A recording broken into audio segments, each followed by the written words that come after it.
the new year, a time of endless possibilities where we forget about all the problematic stuff that's happened to us over the last year and take a big, bright, optimistic look into the future of how I'm gonna mix bitches up with nothing but frickin' billiards. So, earlier last year, Guilty Gear Strive released its 4th Season Pass, and since then, not only have I been having a lot of fun messing around with the game's balance changes, but I've also gotten around to trying out Plus R thanks to a recent Steam sale. And since the next and only other returning character of the pass, Venom, is set to release early 2025, I thought it'd be a fun idea to try him out on Plus R to give myself a rough idea of what to expect when he releases in Strive soon. And my god, is that character fun as hell to play. While I don't have nearly as much time with Plus R as I do Strive, I can still safely say that the experience I've had playing this character is some of the most fun I've had playing any fighting game. This is thanks to the unique flow of offense and defensive positions that are largely created by his unique ability to set up pool balls and then smack them around in various directions and speeds with his other attacks, which makes getting a knockdown very useful and valuable for getting your game plan going, and puts a lot of emphasis on proper spacing without outright zoning out your opponent. And so, I thought it would be a fun idea to use both my short time playing this character and my, comparatively, vast knowledge and experience with Strive to make some loose predictions of how the character will play when he releases in Strive soon. Especially since Strive is kind of infamous for how it tends to change and rework with returning characters. So, without further ado, let's begin.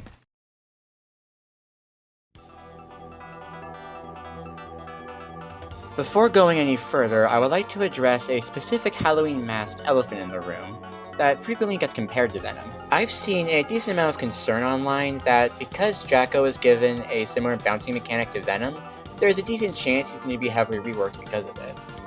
Now, while I am able to see where these concerns are coming from, especially since a similar thing happened with Elfelt and Happy Chaos, I personally don't see that as something that's particularly likely to happen. Especially as someone that used to play Jacko, I don't think either character uses the mechanic in a way that's remotely similar. In fact, the way the mechanic is implemented between both characters is so different and has so many little nuances to it that I would quickly like to highlight it before moving on. The first major difference I wish to highlight is how both objects will act while at rest. With Venom, the only way he has to interact with his pool balls is either by hitting them or by teleporting to them. And as we'll get into later, said teleportation option is very risky. Meanwhile, in comparison, Jacko can actively give her minions commands, which automatically gives them a little more value while at rest. There's also the matter of the bounciness of both characters' projectiles and some of the physics that go into how they bounce around the screen once you hit them.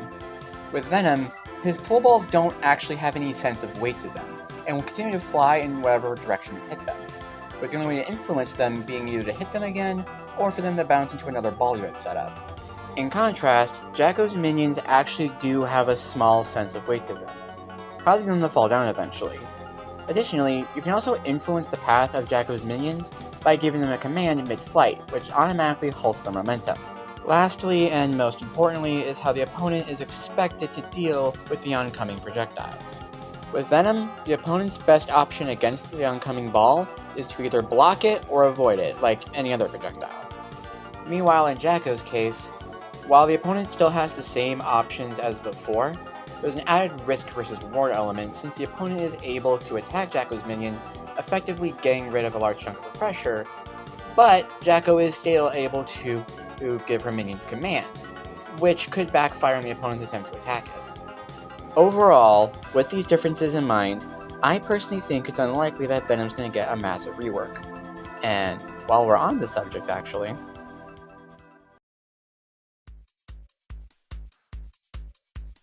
as mentioned earlier, whenever Strive adds a returning character, they tend to get a massive rework, with these reworks falling into one of 3 categories.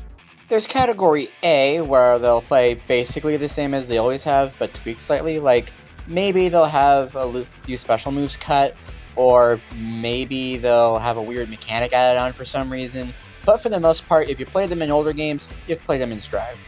There's Category B, where the character will be some weird spot in the middle where they'll vaguely resemble how they used to play in older games, but a lot of their toolkit and game plan will be heavily changed. So while having some knowledge of what they used to play like, like would be useful in some areas, there's still a lot of new shit you'll have to learn.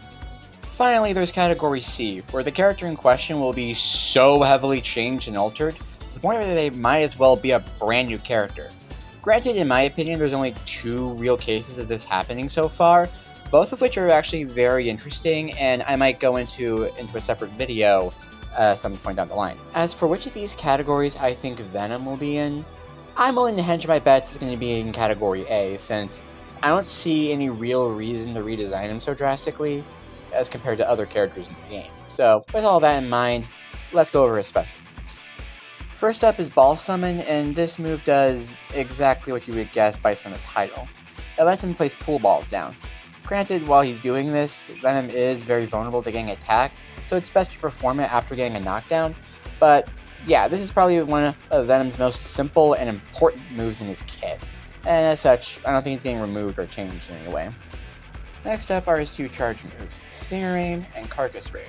Both of these moves fire out an active ball which can either hit the opponent or any other ball you set up, which is extremely useful for getting your zoning game started. With the only notable difference between the 2 moves is that Stinger Aim fires a ball forward, while Carcass Raid fires a ball in one of 2 upward angles depending if you use the slash or heavy slash version. In terms of meaningful changes that could happen, I don't really see anything other than them perhaps maybe replacing the charge input with something else, since they did a similar thing for Axel this patch, but other than that, I see these 2 moves coming back.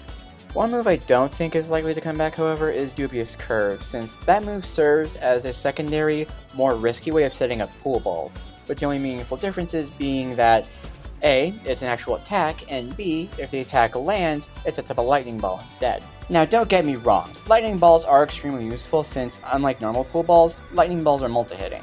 But that leaves whether or not Dubious Curve comes back entirely dependent on whether or not they want to bring back lightning balls. And since Strive is a lot more simplified, I don't think that's likely.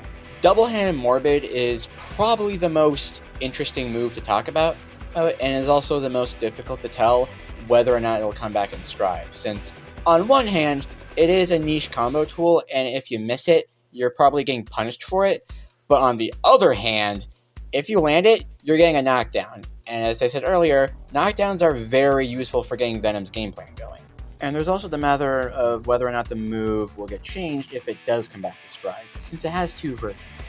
A slash version that is a lot shorter, but is a lot faster, and a heavy slash version, which is a lot more unsafe, but it also practically homes into where the opponent is standing and is also multi-hitting. So overall, this move is a difficult call. In contrast to this, Mad Struggle is a way easier call to make in my opinion, since it's just a simple multi-hitting overhead that is great for Venom's aerial pressure. But the only interesting thing about it being that there is like a 50-50 chance it could be reworked into his aerial dust, for similar reasons that Bedman's Task C was reworked into his aerial dust. But other than that, I see this move coming back to Strive. The last move of his I wish to discuss is Teleport, which, as the name implies, lets him teleport to one of his balls. Personally speaking, I don't think the move is all that good outside of some surprisingly creative mix-ups, but overall it's not that noteworthy in my opinion.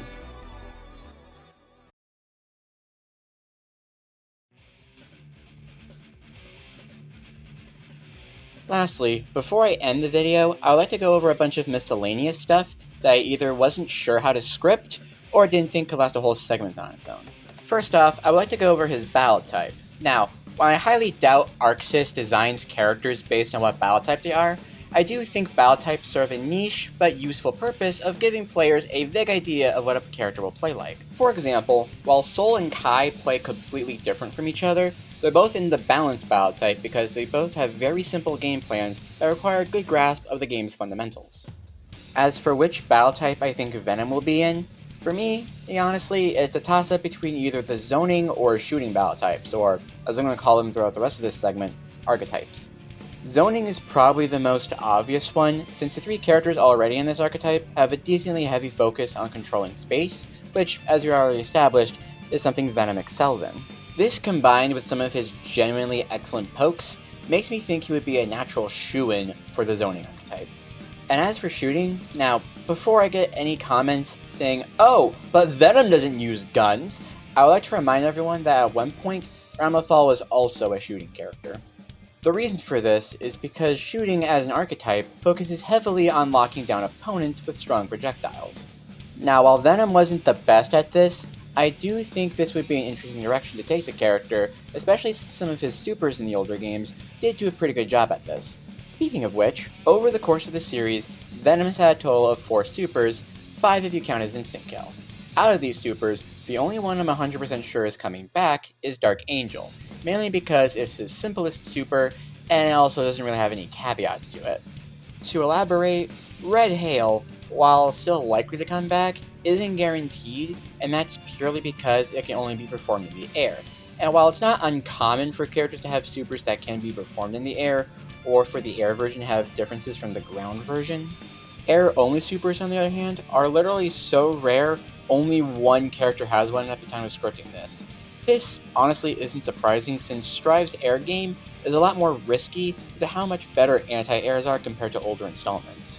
With that said, I do hope the move comes back since it's my favorite out of his supers due to how well it keeps the opponent out and how it can send balls just flying all over the place with proper setup. Now as for Tactical Arch, that move is up in the air since all it does is place 5 lightning balls, which makes its chances of returning being solely dependent on whether or not lightning balls come back. And as for Bishop Runout, I'm not going to comment on it since the only version of Expert I have is Rev 1 on my PS4. As such, I can't play the game online and don't really have a frame of reference for how useful it is. And all of this is not even mentioning what Dark Angel actually does, so let's get to that. Dark Angel sends a giant purple orb of darkness towards the opponent, forcing them to either jump over it or block it. It's very risk versus reward, as if you miss it or the opponent is able to jump over it, you are very susceptible to getting punished, especially since Venom doesn't really have any reliable anti-airs. But if it does hit, or they're forced to block it, not only does it create a lot of space for you to set up some pool balls, but it also takes a large chunk of your opponent's life, or meter if they decide to flawless defense against it. Now, the final thing I would like to talk about before ending the video is the possibility of Robo-Ky being implemented into Venom's moveset. Now, while I personally haven't touched any of these games' story modes, I do know that in Exert story mode, Robo-Ky and Venom were paired up together quite frequently, with both characters working together near the end of the game's story mode in order to defeat Bedman. And even having a cute moment together in the epilogue, where Venom opens up a bakery in order to get a new body for Robo-Ky, who was reduced to a flying head after their fight with Bedman.